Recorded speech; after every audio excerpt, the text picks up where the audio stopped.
Thoughts on Xmas from Xian. In my town, a reporter published the headline, "Xmas comes early." This led to backlash from the community, with some readers saying that the paper was attempting to, quote, take Christ out of Christmas. Following this misunderstanding, the proprietor of the paper published an opinion piece vowing to never take Christ out of Christmas ever again. Let me say first that one does need to be careful with their language. As someone who writes and speaks frequently, I've had my moments where my good intentions were misread or misinterpreted by my audience. So I can understand why some would be upset by the headline, even if I do not agree with their response to it.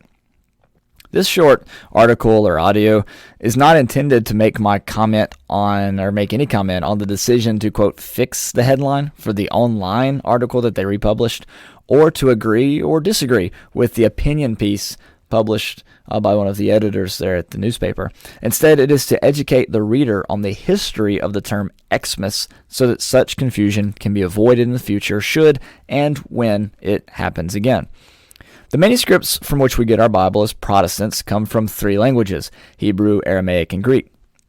The Old Testament, or the Hebrew Scriptures, is primarily written in Hebrew, while the New Testament is written in Greek.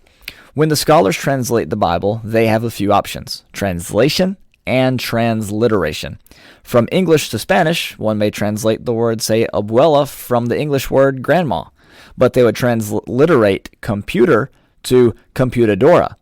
When translating Greek to English, there are many of these transliterations. For example, the word baptizo means baptize or becomes baptized, and the word Christos becomes Christ. Like Xmas, the word Christmas itself is an abbreviation. It is a shortened form of Christ's Mass.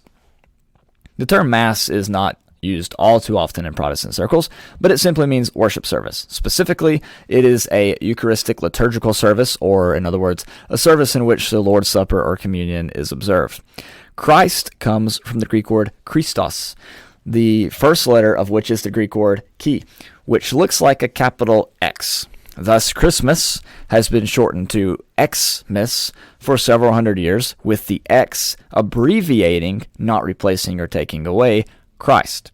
The substitution of this letter X or chi for Christ goes back to the days of the Roman Empire, where the symbol was employed in architecture and on the shields of Constantine's soldiers.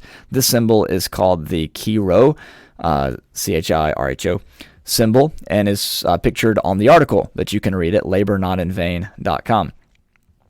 Xmas may make some Christians uneasy. It also may not be wise to use given the widespread ignorance of its history, but it is not inherently wrong and doesn't necessarily mean the one employing it is attempting to take Christ out of Christmas.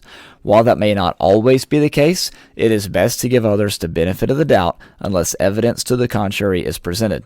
At the end of the day, this is a lesson for all of us to be quick to hear, slow to speak, and to be courteous and humble in every circumstance. It's also a lesson in using instances like these as an opportunity for education. In times of misunderstanding, our fight or flight instinct kicks in, but we can look for an alternative option: to educate or to be open to being educated.